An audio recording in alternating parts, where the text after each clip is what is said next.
harus mudah, kemudian harus cepat dan harus setara. Ya, mudah berarti aksesnya itu harus mudah.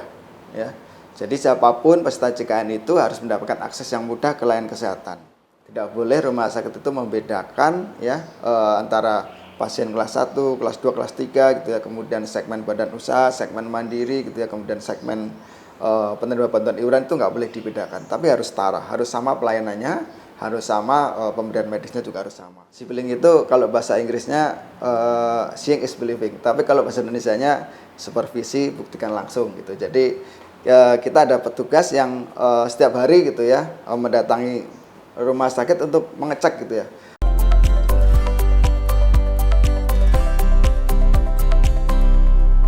Halo Tribuners, bagaimana kabar Anda hari ini? Senang sekali saya Elin bisa membersamai Anda di program Tribun Topik. Seperti biasa di Tribun Topik kita akan mengulik topik-topik yang menarik, dan pada kesempatan ini kita akan mengulik terkait dukungan BPJS Kesehatan dalam pengelolaan mutu layanan fasilitas kesehatan. Pada kesempatan ini sudah bersama kita semua, dan narasumber kita ada Dr. Prabowo MKes, Asisten Deputi Jaminan Pelayanan Kesehatan BPJS Kesehatan Kediputian Wilayah 6. Halo dokter. Ya, selamat pagi Mbak Elin, selamat pagi Tribuners. Selamat pagi, kabarnya gimana dok? Baik, hari ini sehat, luar biasa. Luar biasa, ya. Semangat terus ya dok. Ya. Sebelumnya terima kasih sudah hadir di Tribun Topik kali ini, dokter meluangkan waktunya, terima kasih. Ya. Oke, dok sibuk apa nih dok? Sebelum kita ngobrol panjang lebar, dokter sibuk apa di akhir-akhir ini? Kalau soal kesibukan ya banyak sekali ya. Kita harus koordinasi dengan berbagai stakeholder gitu ya, ngadain acara ini, itu dan sebagainya. Luar biasa kita juga sekali. jarang di kantor juga. Wih, jarang ke kantor juga karena saking sibuknya ya dok? Banyak di luar ya. Luar biasa, sehat terus ya dok ya, semoga. Oke, nah dok, terkait upaya yang dilakukan BPJS Kesehatan nih untuk meningkatkan mutu layanan fasilitas kesehatan, apa saja dok yang dilakukan? Ya, jadi kalau kita lihat mutu layanan kesehatan gitu ya, kalau kita lihat standar dari WHO gitu ya, kan sebetulnya kan ada 7 komponen ya, ada 7 komponen itu ya, ada efektif, efisien, timely gitu ya, aman dan sebagainya gitu ya. Nah, oleh BPJS Kesehatan itu dari 7 yang WHO tadi gitu ya, diterjemahkan oleh BPJS Kesehatan menjadi 3 saja, supaya ini mudah saja gitu ya kita mengingat ya, itu harus mudah, kemudian harus cepat dan harus setara ya. Mudah berarti aksesnya itu harus mudah ya. Jadi siapapun peserta JKN itu harus mendapatkan akses yang mudah ke layanan kesehatan. Yang kedua adalah dia harus cepat. Ya, tadi kalau mudah kurang satu lagi, administrasinya itu juga harus mudah. Artinya peserta itu kalau mau daftar di rumah sakit dia juga harus gampang gitu ya, nggak perlu ribet bawa macam-macam gitu ya. Kemudian kalau yang kedua itu harus cepat ya. Cepat berarti nggak nunggu lama, antrian gitu dan sebagainya. Dan kita punya standar gitu ya. Maksimal kita berharap tuh pasien sejak datang sampai dengan pulang layanan rawat jalan itu maksimal 3,5 jam gitu ya. Kemudian kalau setara itu tidak boleh dibedakan. Tidak boleh rumah sakit itu membedakan ya antara pasien kelas 1, kelas 2, kelas 3 gitu ya, kemudian segmen badan usaha, segmen mandiri gitu ya, kemudian segmen penerima bantuan iuran itu nggak boleh dibedakan, tapi harus setara, harus sama pelayanannya, harus sama pemberian medisnya juga harus sama. Yang beda paling nanti kalau pas lagi rawat inap, akomodasi mungkin itu yang berbeda. Itu kalau kita, ya. Baik, tadi sempat disebutkan ada kemudahan yang ditawarkan dari BPJS Kesehatan. Bentuknya seperti apa nih dok? Realnya nih, di lapangan seperti apa? Mungkin Tribuners pengen tahu kemudahan apa sih yang bisa didapatkan? Oh, kemudian ketika mendaftar gitu ya. Ya, yang pertama peserta itu kalau mau daftar ke fasilitas kesehatan ya, baik FKTP maupun ke rumah sakit itu bisa daftar melalui mobil JKN. Ya, di situ ada pendaftar layanan poli ataupun layanan FKTP gitu ya. Kemudian pertama itu. Kemudian yang kedua, kemudahan ketika datang ke rumah sakit ya. Itu sekarang nggak perlu lagi bawa kartu JKN gitu ya. Tapi bisa menunjukkan KTP saja. Ya, bisa menunjukkan KTP saja, atau kalau misalnya Tribuner itu sudah mendownload mobil JKN, di situ ada kartu JKN digital, itu juga bisa ditunjukkan gitu, nggak perlu lagi membawa fotokopi ya, KK dan sebagainya, itu nggak perlu. Itu salah satu kemudahan yang kita berikan. Oke, salah satu kemudahan yang diberikan dan juga ditawarkan dari BPJS Kesehatan. Kalau terkait tadi ada kemudahan, kemudian kecepatan, itu seperti apa dok? Kalau misalkan tadi yang terakhir ada apa dok? Tadi kemudahan, cepat, kemudian setara. Tadi sudah dijelaskan bahwa tidak ada perbedaan pelayanan antara tingkat 1, 2, dan 3. Kalau cepat ini seperti apa dok? Kalau cepat itu sekarang kita sudah mengembangkan gitu ya, validasi biometrik, baik menggunakan fingerprint ya, sidik jari, atau menggunakan face recognition. Ya. Jadi kalau misalnya peserta itu datang ke rumah sakit gitu ya, menunjukkan wajahnya itu ya, face recognition, ada kamera gitu ya, itu langsung nanti datanya akan masuk ke data rumah sakit.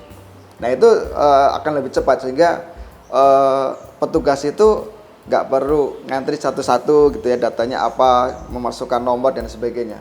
Itu salah satu terobosan kita supaya itu menjadi lebih cepat proses pendaftarannya. Ya. Luar biasa sekali inovasi dari BPJS ya, yang udah memasuki tahun ke-10 bisa dibilang seperti itu ya, dari 2014. Ya, kalau terhitung dari lahir 10 tahun, tapi kalau terhitung dari dulu Askes itu udah lebih dari 10. Sudah lebih baik. Ya. Tentunya BPJS selalu berinovasi dan kedepannya ingin memberikan pelayanan terbaik bagi para pesertanya ya dok ya. Iya, betul sekali. Nah dok, kalau terkait dengan fasilitas kesehatan tingkat pertama atau FKTP maupun fasilitas kesehatan rujukan tingkat lanjutan di bawah Kediputian 6 ini sudah tergabung berapa banyak dok? Nah ini tadi hubungannya dengan kemudahan akses kan, artinya kita juga berupaya gitu ya, wilayah-wilayah ya yang misalnya masih jarang fasilitas kesehatan ya, itu kita harus buka ya. Nah sekarang ini sudah ada 300-an rumah sakit dan ada 3.000-an FKTP, dan ini kita bisa monitor. Kita sudah punya semacam dashboard Atlas SIG, ya namanya Atlas SIG gitu ya, yang bisa memantau, oh di titik ini ternyata masih berwarna hijau gitu ya. Berwarna hijau berarti ini masih kurang FKTP-nya. Kita bisa mencari di situ, atau mungkin bagi para investor gitu ya bisa mendirikan klinik ataupun rumah sakit di situ. Itu nanti kita siapkan dari situ. Oke, disiapkan dari situ. Kalau terkait pengaduan, pasti terkadang ada pengaduan dari masyarakat. Dan dari BPJS Kesehatan sendiri dalam menangani pengaduan-pengaduan masyarakat yang dilakukan seperti apa dok? Ya, untuk pengaduan gitu ya, saat ini kita ada cukup banyak akses saya kira ya, cukup banyak akses untuk masyarakat bisa mengadu atas keluhan yang kurang pas diterima gitu ya. Misalnya di mobile JKN juga kita sudah siapkan ya fitur untuk pengaduan gitu ya. Dan kemudian berikutnya untuk di rumah sakitnya sendiri. Di rumah sakitnya sendiri itu kita sudah meminta gitu ya, setiap rumah sakit untuk menyiapkan loket khusus ya, untuk loket khusus informasi dan pengaduan ya. Nah, di situ kalau misalnya ada peserta yang mengalami kendala bisa datang ke situ, kemudian bisa menyampaikan keluhannya ya.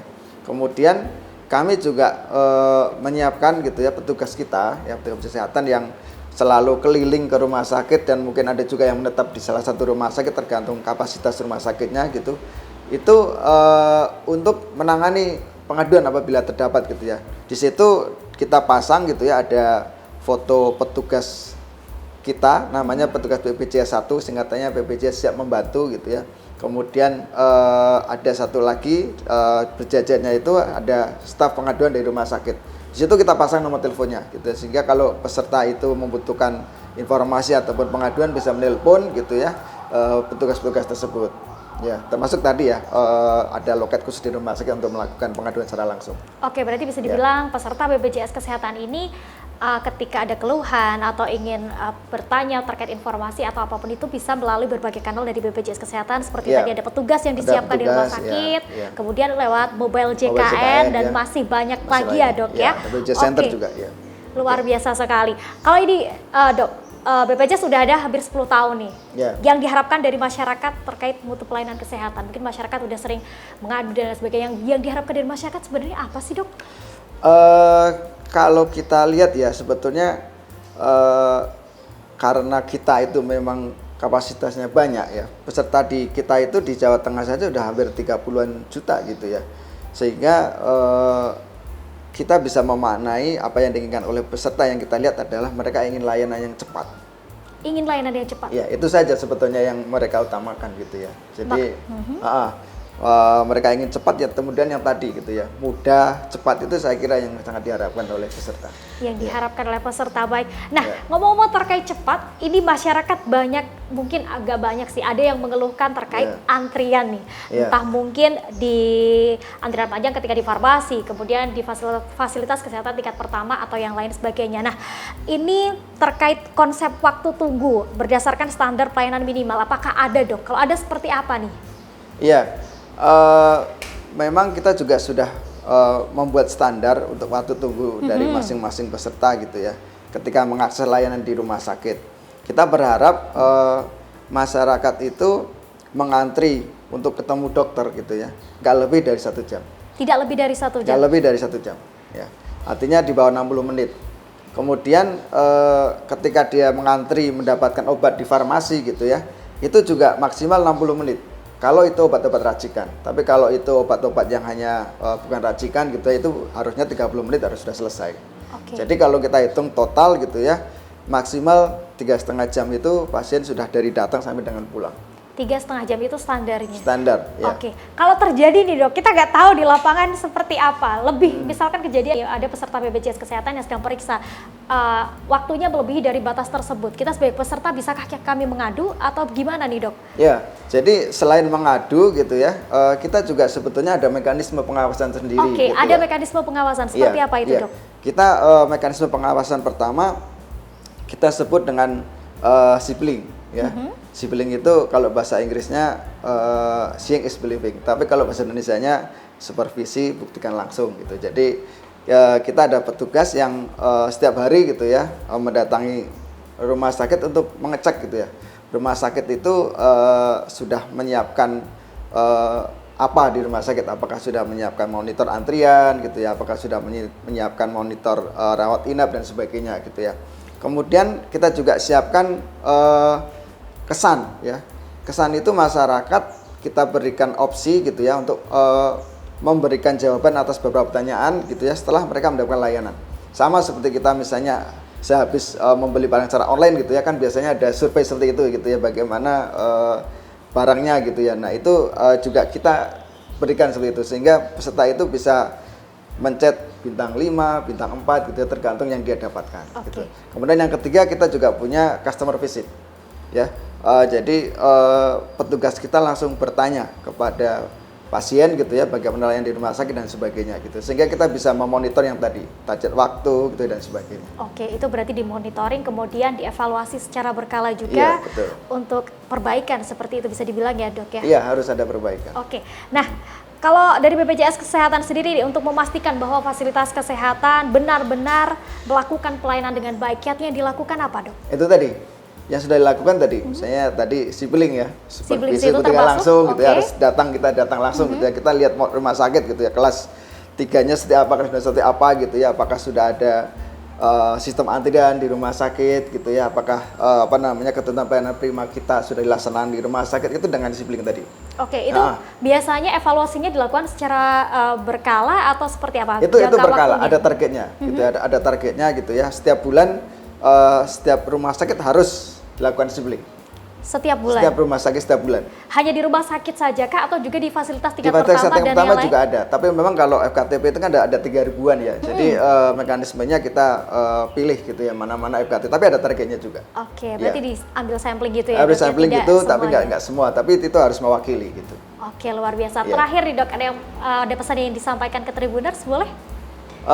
Pesan untuk Tribuners ya, bahwa BPJS Kesehatan itu saat ini sudah menyiapkan berbagai perangkat gitu ya untuk memastikan mutu layanan di rumah sakit ataupun di fasilitas kesehatan tingkat pertama. Tolong itu bisa dimanfaatkan ya, ada sistem antrian online dan sebagainya, itu dimanfaatkan. Dan apabila ada mengalami kendala, silakan mengakses kanal-kanal yang ada supaya kita bisa melakukan perbaikan di fasilitas kesehatan tersebut. Demikian dari saya. Oke, jadi gitu Tribuners, ketika menemukan kendala, ketika menggunakan fasilitas dari BPJS Kesehatan, Anda bisa tadi menghubungi, ada petugas, bisa melakukan pengaduan lewat mobile JKN dan juga yang lain gitu ya, Dok ya.